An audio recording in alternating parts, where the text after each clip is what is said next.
Dans le village de Jinakoro, bordé par la mer Sacrée, vivait un pêcheur nommé Yaro. Honnête et travailleuse, il rêvait d'offrir une vie meilleure à sa femme Lena et à ses enfants, dont sa fille aînée Nala, âgée de 12 ans. Mais les temps étaient durs, et la misère pesait comme un filet trop lourd. Un soir, alors qu'il réparait ses filets sous un vieux baobab, un vieillard nommé Komi s'approche de lui.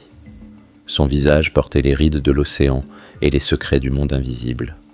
« Yaro, murmura-t-il, j'ai entendu dire que tu cherches à t'élever au-dessus de la misère. » Yaro lève les yeux. Qui ne le voudrait pas?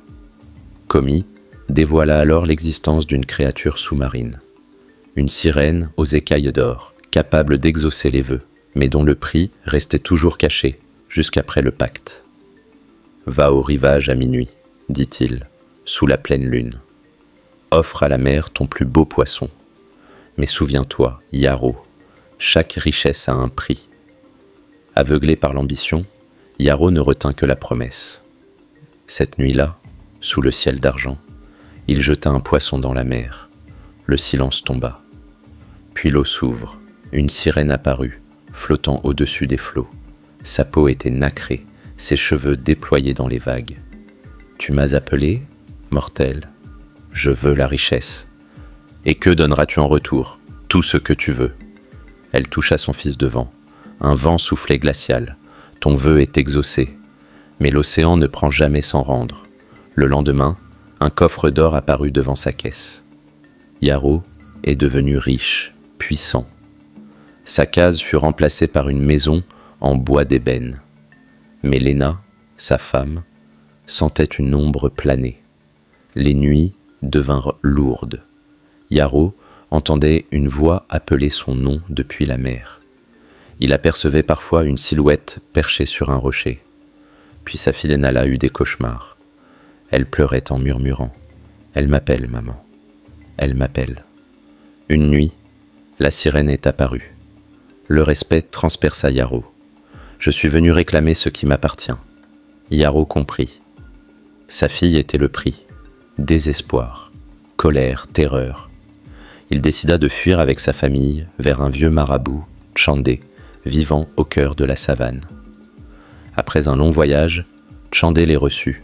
Il écouta l'histoire et dit « Le pacte ne peut être rompu qu'en rendant tout ce qui fut pris, et en offrant une vie pure en échange. Yaro propose la sienne. »« Ton âme est souillée, dit le marabout. Il faut une autre âme liée au pacte. » Yaro comprit. Le vieil homme Komi. Il retournait au village, trouva Komi. Mais, au moment du sacrifice, Lena et Nala sont apparus. Ils refusèrent un teint nouveau chanté. La mer grosse. La sirène surgit. « Tu refuses?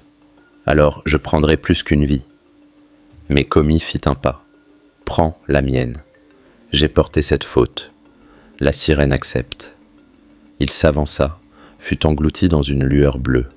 La mer s'apaisa. Le pacte était rompu. Yaro, en larmes, s'agenouilla. « Merci, Komi. » Et depuis ce jour, chaque fois que le vent portait la mélodie de la mer, Yaro se souvenait que l'or peut éblouir.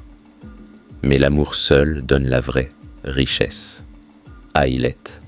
Ajoute ton soutien à la chaîne pour plus d'histoires comme celle-ci.